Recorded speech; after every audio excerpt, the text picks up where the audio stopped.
मुंबई के पॉश इलाके में रहने वाला विक्रम मल्होत्रा 35 साल का एक मिलियनियर नामी मोबाइल ऐप कंपनी का सीईओ था।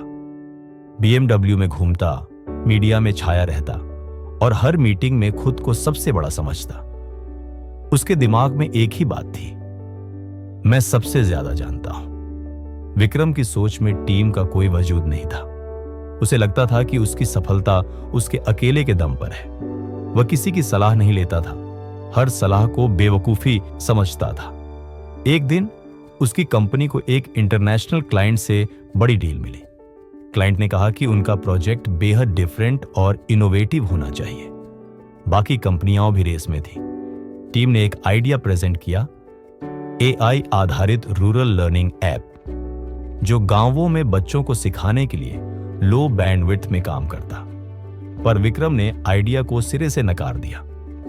गांव वाले हमारे क्लाइंट नहीं हैं, हमें हाई एंड सॉल्यूशन बनाना है, वह चिल्लाया।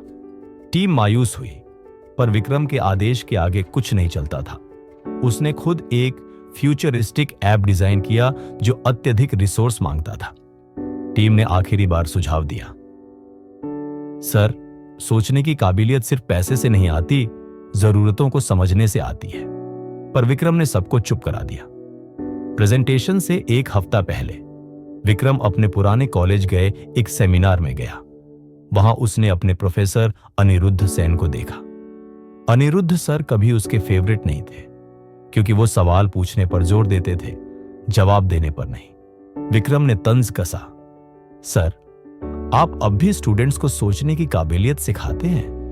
अनिरुद्ध मुस्कुराए और बोले, विक्रम, सोचने की काबिलियत का मतलब सिर्फ जटिल सोच नहीं होता, बल्कि सच्ची जरूरत को पहचानना और समाधान देना होता है। विक्रम को यह बात हल्की सी चुभी।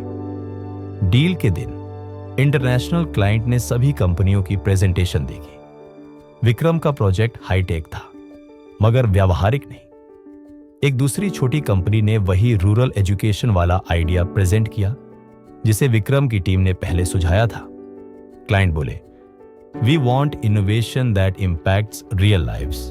This idea solves a real problem. The deal goes to them. Vikram का चेहरा उतर गया। बोर्ड मीटिंग में उसकी पोल खुल गई। मीडिया में हेडलाइंस आ गईं। Arrogant CEO loses $1 billion deal. Team के लोग धीरे धीरे कंपनी छोड़ने लगे। विक्रम अकेला हो गया। उसके दोस्त, बिजनेस पार्टनर और यहां तक कि सोशल मीडिया फॉलोअर्स भी उसका मजाक उड़ाने लगे। एक रात विक्रम अपनी खाली ऑफिस में बैठा था, हाथ में ग्लास और सामने पुरानी नोटबुक जिसमें कॉलेज के दिनों के आइडिया थे। उसने प्रोफेसर अनिरुद्ध की कही बात को दोहराया, सच्ची काबिलियत सवाल पूछने में होती है, खुद से, दुनिया से। उसने पहली बार खुद से पूछा, मैंने आखिरी बार कब किसी की बात सुनी थी? क्यों मुझे लगता है मैं ही सही हूं? क्या मैं अब भी सीख सकता हूं? एक दिन एक गांव के NGO से कॉल आया, सर, आपकी पुरानी कंपनी के एक स्टाफ से हमने वो रूरल ऐप का डेमो देखा था, क्या आप इस प्रोजेक्ट को फंड करेंगे? पहली बार विक्रम ने हां कहा। बिना CEO का टैग लगाए वो टीम के मेंबर की तरह प्रोजेक्ट में शामिल हुआ। गांव जाकर उसने बच्चों को फोन पर पढ़ते देखा। उसने महसूस किया, असल समाधान वहीं जन्म लेते हैं जहां जिंदगी जटिल होती है, तकनीक नहीं। उसका पुराना अनुभव काम आया और गांवों के लिए एक बेहतरीन लर्निंग ऐप लॉन्च हुआ। इस बार मीडिया की हेडलाइन थी, farmer CEO reinvents himself, impact over ego। Vikram को एक TD टॉक में बुलाया गया, जहां उसने अपनी कहानी सुनाई। अब विक्रम फिर से एक कंपनी चला रहा है, मगर अब वो अकेला हीरो नहीं है, बल्कि अपनी टीम को सबसे आगे रखता है। उसका नया ऑफिस एक सिंपल स्पेस है, जहां हर टेबल पर एक स्लोगन लिखा है, सोच वही सच्ची होती है जो बदलाव लाए, न कि दिखावा करे। एक दिन एक नया इंटर्न उससे पूछता है, सर, आप इतने सक्सेसफुल होकर भी इतने डाउन टू अर्थ कैसे हैं? विक्रम मुस्कुराता है, क्योंकि मैं जान गया हूं कि सोचने की काबिलियत सिर्फ जटिलता पैदा करने के लिए नहीं होती।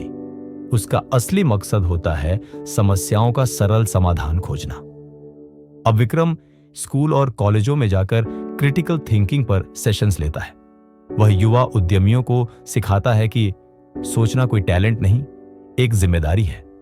अगर आपकी सोच से समाधान नहीं निकलता तो वो सिर्फ अहंकार है।